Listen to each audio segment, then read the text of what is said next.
All my memories are movies. Life for my 20-year-old self has been nothing short of entropic and chaotic. It's hard to say that all of my memories are movies, but it is without a doubt true that some of the best ones are. And as people generally progress toward and through adulthood, it becomes increasingly difficult to capture the captivating moments we experienced in our youth. We are immersed in the banal, we have jobs, we have routines, and we ultimately endure as pawns in society's structures. As I comment on this in a quiet and quaint Michigan town, I've begun to ponder such moments, and the future that may lack them.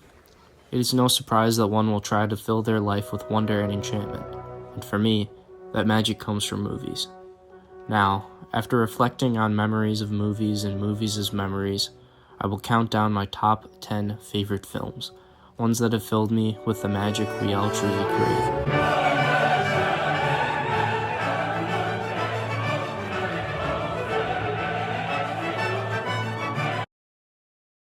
Number 10. Silence. I first watched Silence when Pops told me to amend my life, thinking it would push me towards spiritual enlightenment. Or at least I thought so. What Silence did was cause me more spiritual anguish, more skepticism, and more questions. This forgotten Scorsese film chronicles two Portuguese priests, Father Rodrigues and Garupe, sailing to the isolationist anti-Christian country of Japan to search for their mentor, Father Ferreira, after word that he had apostatized from the faith. The film then hurls several ordeals at our two priests, whether through the subjugation of local converts by the inquisitors, Kijiro's repeated denials and returns to confession, or the personal and painful clash of consciousness for Father Rodrigues. The film absolutely rocks my cradle Catholicism to my core, with one scene particularly leaving me to grapple with flesh and faith.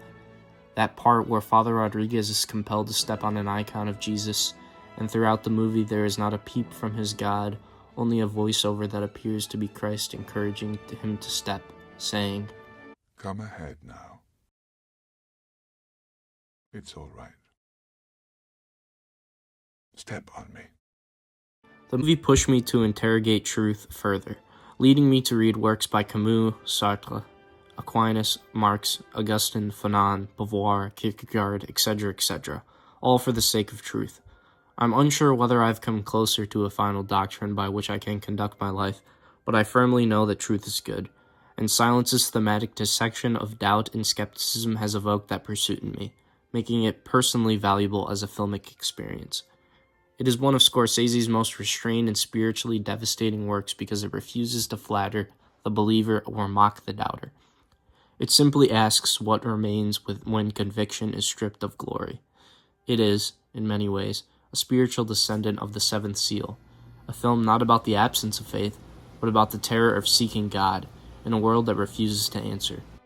Number 9. Spider-Man Across the Spider-Verse. Now, in a far lighter and brighter note, at least in the visual sense, we arrive at Sony's second Miles Morales picture, a multi-dimensional match not merely against villains, but against inheritance, expectation, and the unbearable nuisance of being told who you are supposed to become. I must admit, my prematurely ancient gut was right to be giddy for this cinematic circus. If 2023 had any saving grace, it was its almost supernatural ability to hunt marvels at the movie-going masses. Across the Spider-Verse stands apart from that summer not merely because it dazzled me, but because it reminded me how alive popular cinema can feel when imagination is permitted to run feral. This is not just a technical achievement, although it is certainly that. It is a visual riot, a comic book prayer, a work of animation so stylistically restless that nearly every frame feels like it is arguing for the medium's artistic legitimacy. Each universe Miles enters has its own pulse, its own texture, its own visual theology. Gwen's world bleeds with watercolor melancholy. Mumbattan moves with comic book exuberance and architectural chaos. Spider-Punk, in particular, feels like a manifesto given limbs, jagged, anarchic, pasted together like a protest flyer that somehow learned how to breathe. The film's animation is not merely decoration, it is characterization, philosophy, and rebellion all at once. And beneath all that glorious visual noise is a story about identity, destiny, and the terror of being reduced to a role. Miles Morales is not simply fighting another villain of the week. He is fighting the imposed narrative of what Spider-Man is apparently supposed to be. The film takes the old superhero question, what must the hero sacrifice, and twists it into something more personal. Who gets to decide the shape of your suffering?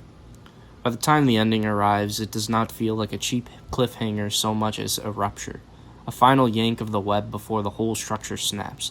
Across the Spider-Verse does not simply leave you waiting for what comes next. It leaves you exhilarated, wounded, and strangely convinced that even within the exhausted machinery of franchise filmmaking, something miraculous can still swing through. Number 8. 12 Years a Slave.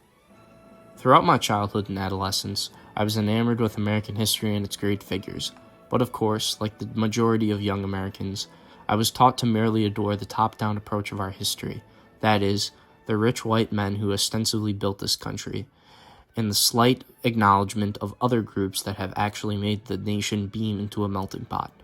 Films were a part of this education, and as I began to learn more and more, I was less and less satisfied with these manipulative stories, like that of The Patriot and Gods and Generals, all fairly mundane movie experiences as well as wildly inaccurate. Then my young self stumbled upon 12 Years a Slave, which unveils a remarkable and remarkably heartbreaking narrative of Solomon Northup, a free African-American living happily in free New York with a loving family, however, who was eventually drugged, captured, and brought into bondage. Chiwetel Ejiofor, who fully embodies Northup, gives viewers one of the most poignant and authentic performances of the 21st century, alongside Fassbender's unvarnished malevolence and Lupita Nyong'o's devastating portrait of anguish, endurance, and suffering. What makes Ejiofor's performance so extraordinary is that he does not merely play Northup as a symbol of oppression, though he certainly becomes one. He plays him as a man desperately trying to preserve the fragments of himself that slavery seeks to annihilate: his intelligence, his dignity, his memory, his family, his name. And that is what makes 12 Years a Slave so formally and morally overwhelming. Steve McQueen does not permit the viewer to hide behind the usual historical distance. He does not allow slavery to become some abstract evil safely contained within textbooks, museums, or vague national regret. He forces us to look at it as a lived reality: physical, economic, sexual, theological, and psychological. The camera often lingers longer than comfort allows, not for exploitation, but for confrontation. It demands that the viewer sit with suffering instead of cutting away into the easier grammar of entertainment. What struck me the most, especially as someone who once absorbed American history through the safer and more triumphant myths of a national ethos, is that 12 Years a Slave refuses reconciliation without truth. It is not interested simply in making the viewer feel cleansed by the end. Northup's return home is deeply moving, but it is not exactly comforting. The lost years remain lost. The trauma remains. Patsy remains behind. The country remains implicated.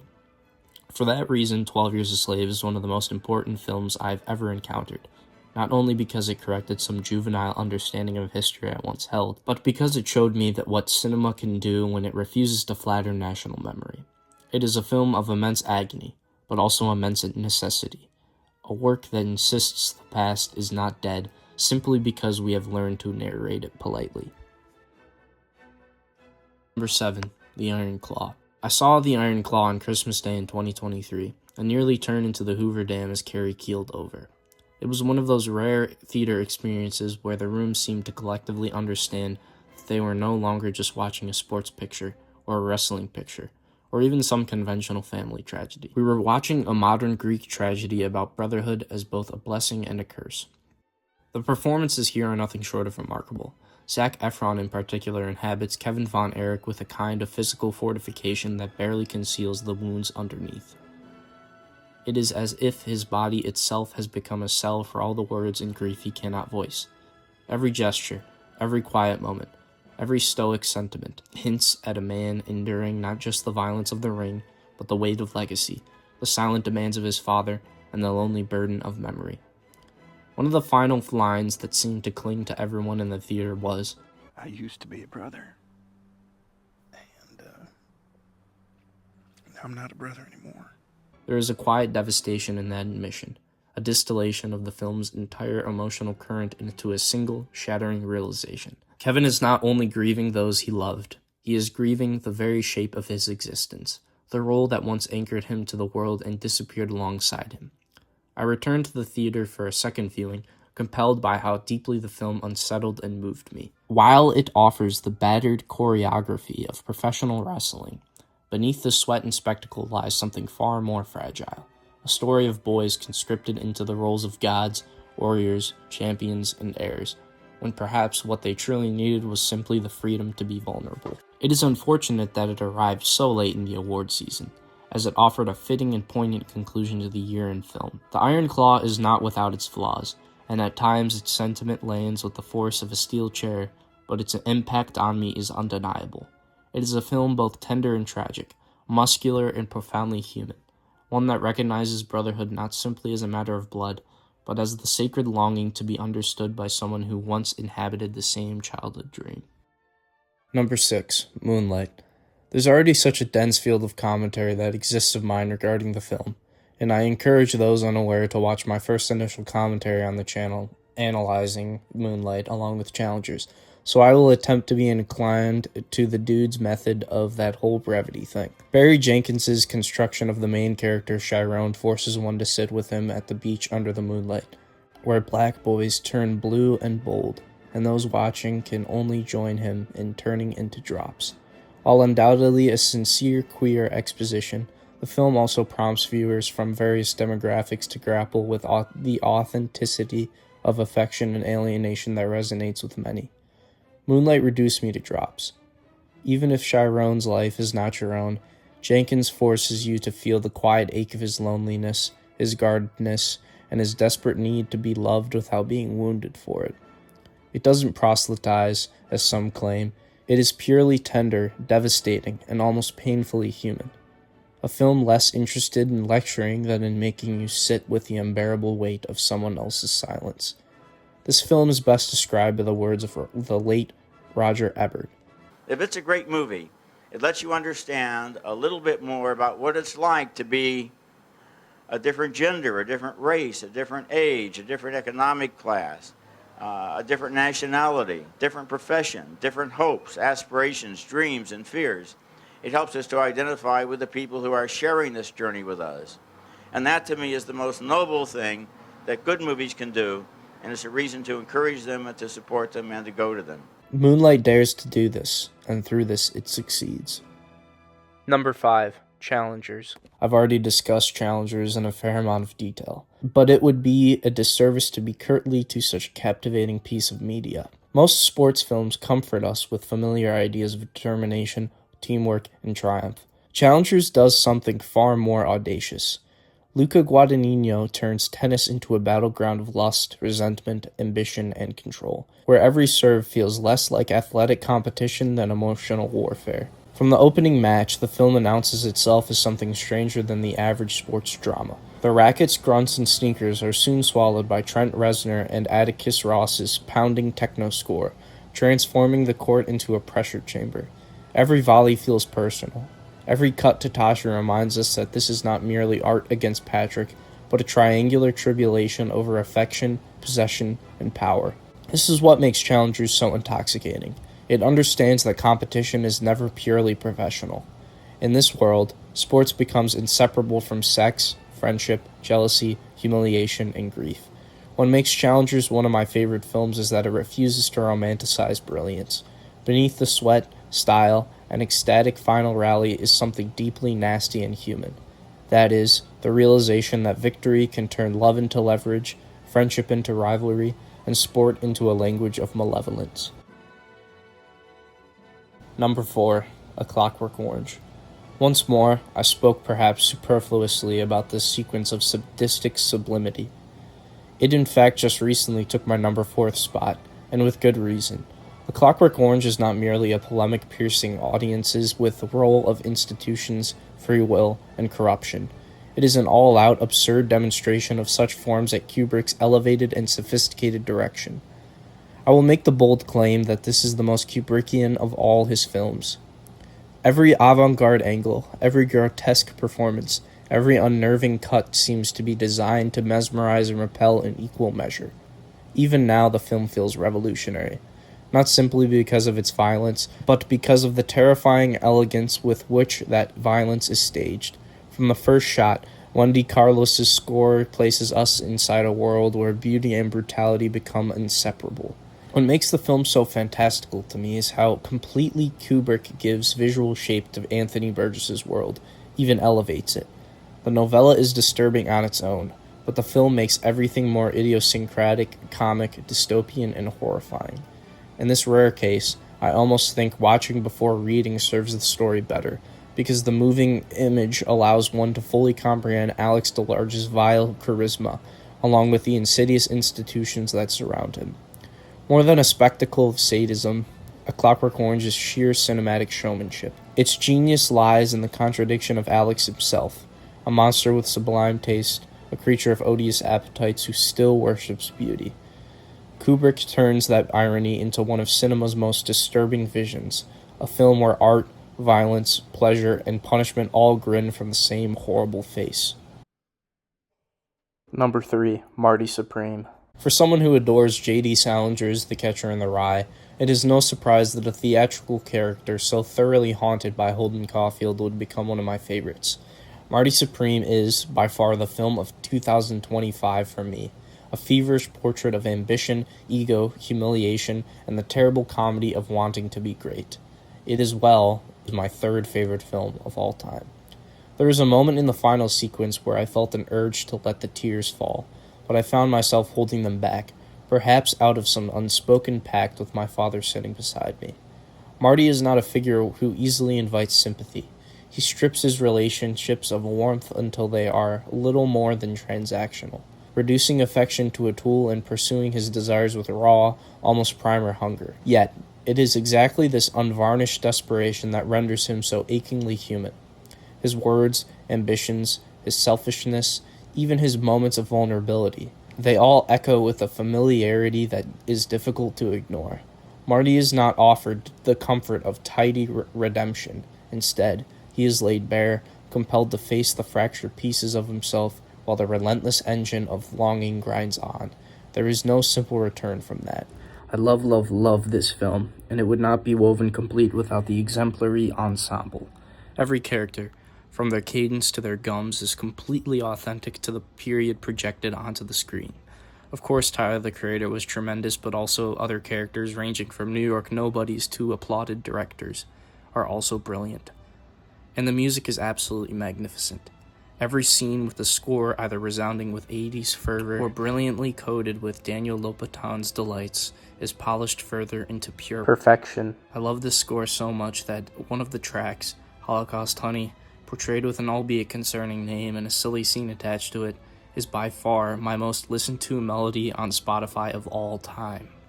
The final sequence lingers in my mind, not because it delivers any neat moral resolution, but because it recognizes how profoundly difficult it is for anyone to let go of their own ego, and how intoxicating a Nietzschean take on life can be.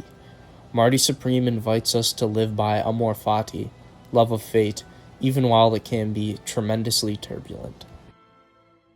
Number 2. The Holdovers. God, is Holdovers the perfect encapsulation of the heartbreaking and the heartwarming.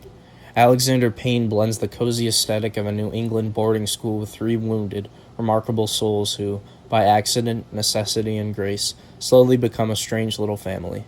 It is a heavenly harmonization of sentimentality and solemnity. What I love most about The Holdovers is that it never slips into empty nostalgia.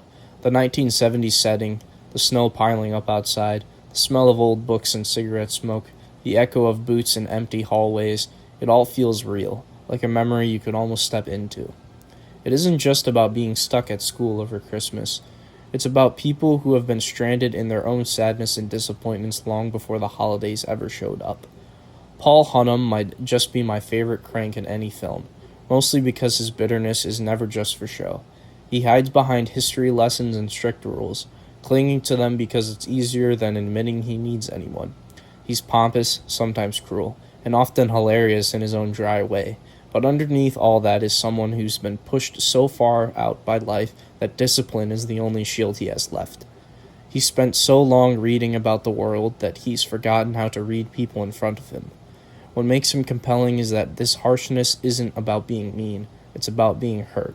He doesn't get softened by the end, but he does get humbled, and that feels honest. Angus Tully isn't just another troubled kid. He's what happens when someone grows up knowing they're not really wanted. His sarcasm and outbursts are just ways to keep people from getting too close, because being pitied is worse than being ignored.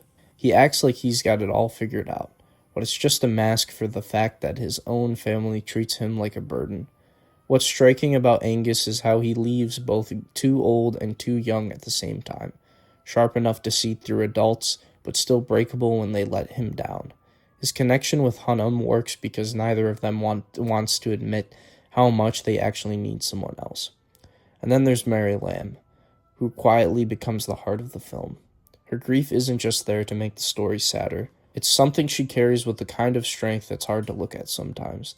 The film never lets her be just one thing. She's funny, sharp, exhausted, caring, sometimes harsh, sometimes gentle, and always authentic. Even with all the pain she's holding, she still gets to be a whole person, not just a symbol of loss. In a story full of lonely people, Mary's loneliness feels the deepest, because it's not just about losing someone, but about living in a world that keeps asking her to give more when she's already given so much. That's what makes this trio so compelling. Hunnam doesn't trust people anymore. Angus doesn't believe he can be loved. Mary has lost the people she loved most. None of them can fix each other, and the film never pretends they can. But for a short stretch of winter, they become what each other needs. They share meals, go on little trips, argue, look out for each other, and just sit together in the quiet ache of it all. Somehow, in that small, accidental community, the film finds something like grace. The reason The Holdovers stands out to me as my second favorite film is because it gets that tenderness isn't some big, dramatic thing. It shows up in the little moments. A meal, a car ride, a joke, a quiet pause, or a teacher finally choosing kindness over rules. The film is funny, sad, warm, sharp, and always deeply human. It feels old-fashioned in the best way, because it still believes that even when people are bitter or broken, they can still be something good for each other. Number 1. Amadeus. Amadeus is one of those rare films that manages to be irreverent and grand at the same time, a strange and magnificent blend that feels almost impossible to replicate. It is lavish without being stiff, comic without being cheap, tragic without ever becoming lifeless. It has the scale of an historical epic, the energy of a farce, and the soul of a confession. For me, it stands as the summit of what a film can achieve. What makes Amadeus so extraordinary is that it refuses to treat genius like a sacred relic sealed behind glass. Milos Forman does not give us Mozart as a marble bust, a solemn prodigy, or some sanitized emblem of artistic greatness. He gives us Mozart as something much stranger and more alive. Childish, vulgar, playful, brilliant, wounded, and almost unbearably gifted. He laughs like a lunatic, behaves like an adolescent, humiliates people without always meaning to, and yet produces music that seems to descend from heaven itself. That contradiction is what makes the film electric. Mozart is ridiculous, but the music is divine. And then there is Salieri, who may be one of cinema's great portraits of envy. His tragedy is not that he is talentless. In a way, that would be easier. His tragedy is that he is talented enough to recognize genius, but not gifted enough to possess it. He can hear the miracle in Mozart's music. He understands its perfection. He knows, with absolute clarity, that he stands before something he will never be able to equal. This is what breaks him. Mozart's gift does not merely humble Salieri.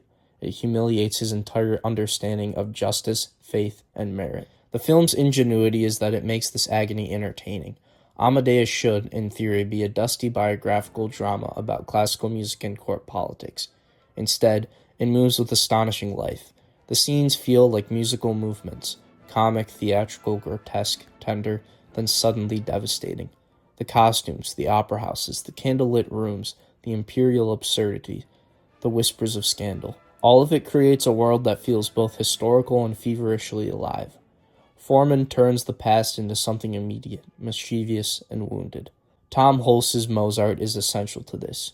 He makes Mozart feel almost out of time, as if a punk spirit had been dropped into the powdered wigs and rigid etiquette of Imperial Vienna. He is not rebellious in some clean, heroic sense. He is simply too alive to be contained by the world around him. His immaturity should make him unbearable, and sometimes it does, but Holst also gives him a sweetness and vulnerability that prevent him from becoming a mere caricature. Beneath the laughter is a son haunted by his father, a husband who loves imperfectly, and an artist whose body cannot survive the demands of his own gift.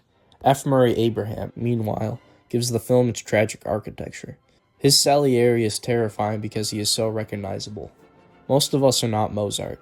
Most of us are Salieri, capable of admiration, but not always generosity, capable of recognizing beauty, but not always rejoicing in someone else's possession of it.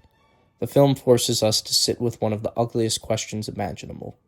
Can we truly love greatness when it does not belong to us? Or does admiration curdle into bitterness the moment it reminds us of our own limits? And then, of course, there is the music. The sweet, marvelous music. I almost feel foolish trying to describe it, because the film already knows that Mozart's music says what words cannot. It becomes the film's bloodstream, carrying comedy, terror, ecstasy, grief, and revelation. Sometimes Mozart speaks like a fool, but the music speaks with impossible clarity. That is part of the cruelty. Salieri hears in the music everything he wishes he could be. Effortless, eternal, touched by grace. What makes Amadeus my favorite film is that it contains so much life. It is funny, cruel, tender, extravagant, vulgar, beautiful, and spiritually devastating. It understands genius, but it also understands mediocrity. It understands worship, but also resentment. It understands the joy of art, but also the pain of knowing that beauty does not distribute itself fairly. By the end, Amadeus leaves me with both wonder and sadness. It is a film about music, yes, but even more than that, it is a film about the unbearable difficulty of being human in the presence of greatness. Mozart creates as if heaven is pouring through him. Salieri watches, understands, and suffers. And somewhere between the divine music and the poison envy, the film becomes one of the most complete works, if not the most complete work, of cinema I have ever seen.